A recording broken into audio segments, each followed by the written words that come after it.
कौन है अलवर का औरंगजेब? ये महापापी कौन है जिसकी वजह से महादेव पर बुलडोजर चला है? के साथ क्या रिजल्ट है? किसी का रिजल्ट क्या है? आपके किसी से कोई और क्या है? तो सबसे लेट है रिजल्ट बहुत बेकार है।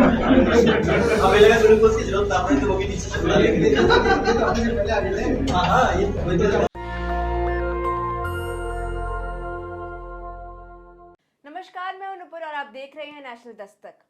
लगातार हिंदू मुसलमान जैसी खबरों से देश भर में नफरत बांटने के बाद न्यूज 18 के पत्रकार अमन चोपड़ा इन दिनों मुंह छुपाकर भागे भागे फिर रहे हैं। अमन चोपड़ा अपने प्राइम टाइम शो देश नहीं झुकने देंगे के जरिए किस तरह से भड़काऊ खबरें और नफरत बांटने की बातें करते थे, उसी वजह से एक बार फिर से वो मुसीबत में पड़ चुके हैं। एक बार फिर से उनकी गिरफ्तारी का वारंट निकल के आया है। मंदिर के नाम पर नफरत फैलाने के बाद राजस्थान पुलिस ने तथाकथित पत्रकार को गिरफ्तार करने की पूरी तैयारी कर ली थी। राजस्थान पुलिस ने ठान लिया था कि अमन चोपड़ा को जेल की सलाखों के पीछे डालना ही है, लेकिन जो गोदी मीडिया और तमाम गोदी पत्रकार हैं वो अपने आकाओं के इशारे पर नाचते रहते हैं, ये तो आप जानते ही हैं। अब मोदी जी के एक इशारे पर वो जिस तरह से भारतीय जनता पार्टी का प्रचार करते, जिन गोदी पत्रकारों पर खुद प्रधानमंत्री मोदी का आशीर्वाद हो, उनको गिरफ्तार करना तो दूर की बात है, उनका कोई बाल भी बाका नहीं कर सकता है। और ये साबित हो चुका है इस बार, जब इन पत्रकारों पर मोदी जी का हाथ ही तो है, तो ऐसे ही कई नफरत जीवियों को खुलेआम जहर उगलने की छूट मिल ही जाएगी। दरअसल अमन चोपड़ा ने 22 अप्रैल को अपने शो देश नहीं झुकने देंगे में राजस्थान के अलवर में 300 साल पुरानी मंदिर पर भड़काऊ खबर चलाकर दंगा फसाद फैलाने की कोशिश की थी, ऐसा दावा किया जा रहा था। और ये दावा अब सच भी साबित हुआ है। खुद को पत्रकार कहने वाले दलाल ये पत्तलकार अमन चोपड़ा ने अलवर में मंदिर को बुलडोजर से गिराने की खबर को दिल्ली के जहांगीरपुरी में जो कुछ भी हुआ, जो कार्रवाई हुई, उसका बदला बताया था। मतलब उनका साफ तौर पर कहना था कि जिस तरह से जहांगीरपुरी में अवैध निर्माण को तोड़ने के लिए कार्रवाई की गई, बुलडोजर चलाए गए, उसी का बदला लेने के लिए राजस्थान की सरकार ने अलवर में 300 साल पुरानी मंदिर को तोड़ा है।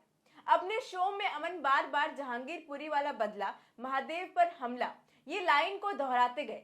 और इस लाइन को दोहराते हुए वो दर्शकों को बता रहे थे कि जहांगीरपुरी में जो बुलडोजर से अवैध अतिक्रमण को हटाया गया, उसी के बदले में राजस्थान की कांग्रेस सरकार ने ये कार्रवाई की है और अलवर में 300 साल पुराना मंदिर तोड़ दिया गया है। वो शो के दौरान ये कहते हैं, ये कोई इत्तेफाक नहीं है कि 2 दिन पहले ही जहांगीरपुरी में मस्जिद के गेट पर बुलडोजर चला और राजस्थान के अलवर में 3 मंदिर भी तोड़ दिए गए उसी वक्त। इनमें एक 300 साल पुराना मंदिर भी था। अब ये कोई इत्तेफाक है या कुछ कनेक्शन है इसके पीछे? ये जहांगीरपुरी का बदला है क्या? 20 अप्रैल को मस्जिद के गेट पर बुलडोजर और 2 दिन बाद 22 अप्रैल को मंदिर पर बुलडोजर। इतना बड़ा संयोग कैसे हो सकता है? क्या ये कोई प्रयोग है? इस तरह की बातें की गई है। इसी को लेकर उन्होंने एक ट्वीट भी किया, जहांगीरपुरी में बुलडोजर का डन, अलवर में शिवलिंग खंड खंड। और वहीं 22 अप्रैल को उन्होंने एक और ट्वीट किया है, मैं पढ़ के सुनाती हूँ। कल तोकी रजा ने महाभारत और बंटवारे की धमकी दी और आज अलवर में महादेव पर बुलडोजर चला है। इनके ट्वीट से आप अंदाजा लगा सकते हैं कितना जहर घुला और ये क्या करने की कोशिश कर रहे हैं, जनता के दिमाग में कितना भड़काऊ भाषण देने की कोशिश कर रहे हैं। ये जरा सोचिए कि एक तरफ राजस्थान पुलिस अमन चोपड़ा की गिरफ्तारी का वारंट लेकर आती है, तो वहीं दूसरी तरफ हाईकोर्ट का ऑर्डर भी उसी वक्त आता है कि अमन चोपड़ा की गिरफ्तारी को तुरंत रोका जाए। अनमोल प्रीतम ने इस पर ट्वीट भी किया है, जिसमें लिखा है, गजब का खेल चल रहा है। एक और राजस्थान हाईकोर्ट ने अमन चोपड़ा की गिरफ्तारी पर रोक लगा दिया है, तो वहीं राजस्थान पुलिस अमन चोपड़ा के दरवाजे पर अरेस्ट वारंट चिपका रही है। दोनों घटनाएं एक साथ हो रही हैं। अब खबर है कि यूपी पुलिस राजस्थान पुलिस को एस्कॉर्ट करते हुए थाने ले जा रही है। अब जरा आप इस वीडियो को देखिए। ये वीडियो देख लीजिए ध्यान से कि एक तरफ कोर्ट का आदेश आ जाता है कि गिरफ्तारी को रोक दी जाए, और वहीं राजस्थान पुलिस जो अमन चोपड़ा की ग्रेटर नोएडा स्थित घर में गिरफ्तारी वारंट लेकर गई थी, वो खाली हाथ लौटती नहीं है। वो बकायदा अमन चोपड़ा के घर के बाहर अरेस्ट वारंट को चिपका कर वहां से वापस आती है। देखिए इस वीडियो में।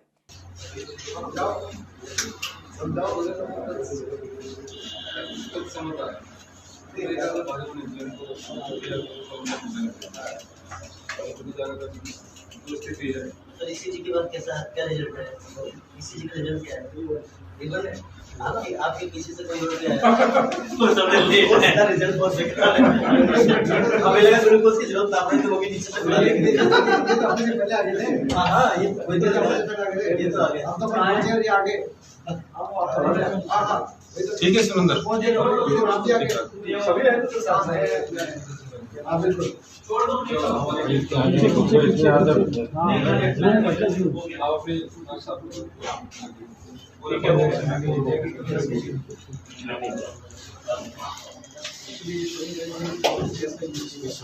तो ये पूरा विवाद अमन चोपड़ा के शो देश नहीं झुकने देंगे को लेकर हुआ था, लेकिन शो पर सवाल उठने के बाद से इसके YouTube पर मौजूद वीडियोस को भी डिलीट कर दिया गया और अमन चोपड़ा ने अपने ट्वीट्स को भी डिलीट कर दिया। अमन चोपड़ा ने इस शो के जरिए पूरी तरह से गलत जानकारी फैलाई, झूठी खबरें फैलाई और लोगों को भड़काया है।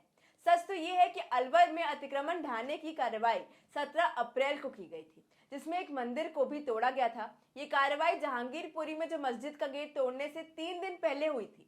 जहांगीरपुरी में अतिक्रमण की कार्रवाई 20 अप्रैल को हुई, वहीं अलवर में ये सब कुछ 17 अप्रैल को हुआ। इसके बावजूद अमन ने इसे बदला बताया और 22 अप्रैल की घटना बताया। इस तरह से लोगों को गुमराह किया, झूठी खबरें दिखाकर। अलवर की घटना को गलत तरीके से तोड़ मरोड़ कर सिर्फ न्यूज़ 18 इंडिया ने ही नहीं दिखाया है।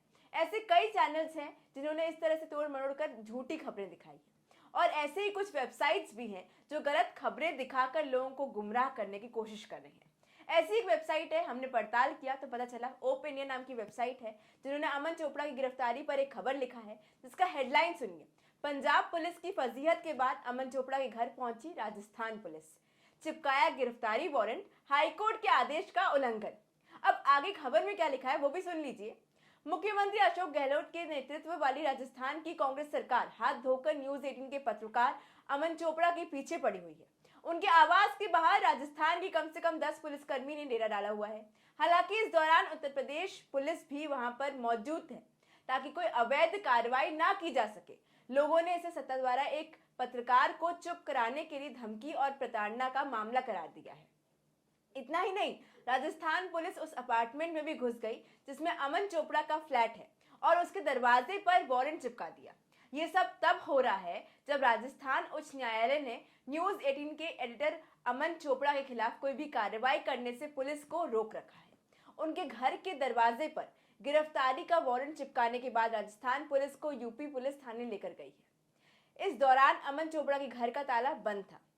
अब जरा सोचिए, इस खबर को पढ़ने के बाद इस खबर के जरिए किस तरह से ये लोगों को गुमराह कर रहे हैं, किस तरह से इनके बीच नफरत बांट रहे हैं, किस तरह एक खबर को तोड़ मरोड़ कर बताया जा रहा है, उसका अंदाजा आप इस खबर को पढ़ने के बाद लगा सकते हैं। जब तक मोदी जी इन पत्रकारों के साथ हैं, जब तक इन्हें खुली छूट है, इन पर संरक्षण दे रखी है सरकार ने इस तरह की खबरों के जरिए लोगों के बीच नफरत फैलाने की और दंगों के लिए उकसाने की, तब तक इन्हें कोई भी रोक नहीं सकता है, कोई गिरफ्तार नहीं कर सकता है। और उम्मीद है कि इस फैसले के बाद अमन चोपड़ा देश हित में और जहर उगलेंगे। इस देश का कानून कुछ ऐसा है कि एक बेगुनाह सालों साल तक अपनी बेगुनाही साबित करते हुए जेल में सड़ता रहता है, लेकिन एक गुनहगार को बचाने में सरकार, प्रशासन और यहाँ तक कि खुद प्रधानमंत्री इनके बचाव में खड़े हो जाते हैं। तो ऐसे में आप न्याय की उम्मीद किससे रखेंगे? न्याय की उम्मीद करना तो बेकार हो चुका है। खैर, इस पूरे मुद्दे पर अपनी राय कमेंट बॉक्स में जरूर दें और ऐसी ही खबरों के लिए देखते रहिए नेशनल दस्तक। धन्यवाद।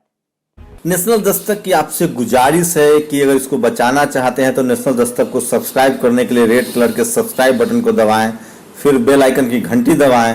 नेशनल दस्तक को बचाने के लिए बहुत जरूरी है कि हर खबर को शेयर करें, लाइक करें, कमेंट जरूर करें।